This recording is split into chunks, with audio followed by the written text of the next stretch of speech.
Günaydın, günaydın efendim. Ya düşünsenize güne başlıyorsunuz. Şöyle güzel bayanlarla. Maşallah subhanallah hepsi ayın 14'ü. Ay, insanın çalışma şevki varsa bile kaçırıyorlar. Oy. Belimin fıtığından yemin ederim. Yok birazdan üstümü giymeye geldim. Belimin ağrısından bacağıma vuruyor. Resmen Topal Fuat gibi geziyorum. Ben nişanda ne yapacağım bilmiyorum ama nişandan sonra ameliyat şart oldu.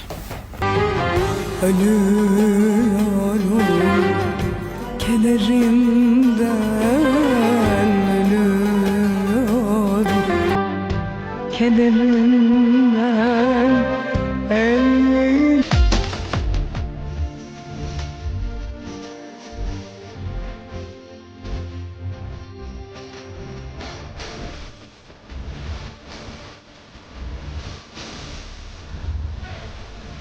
Tatlım gelirdim de bu akşam çok samimi bir dostumuzun kınasına gitmem gerekiyor. Malta ve Bağdat Düğün Salonu. Bak yerinde söylüyorum.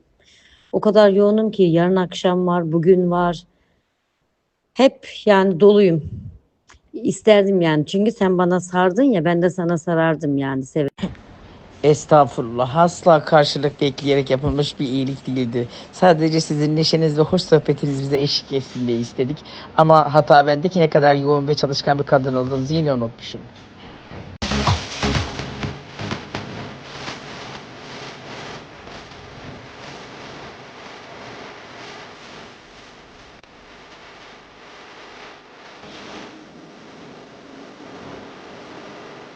Evet, klasik Eylül ayı başladı. Şimdi artık paylaşırlar. Eylül ayı aşk ayı, Eylül'de bilmem ne başka, Eylül'de salça ayı bilmem.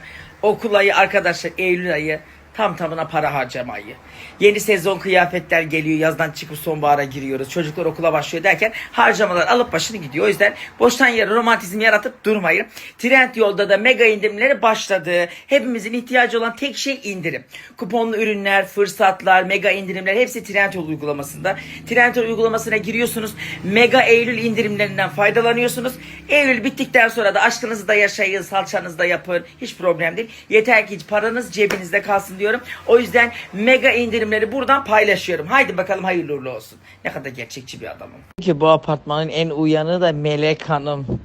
Onun kızları evlenince de siz gitmeyin yazmış. Hep kendisine bir organizasyon buluyor yazmışlar. Mahalleli. Tatlım canını sağ olsun. Benim her tarafım organizasyon kadınlar var çevremde.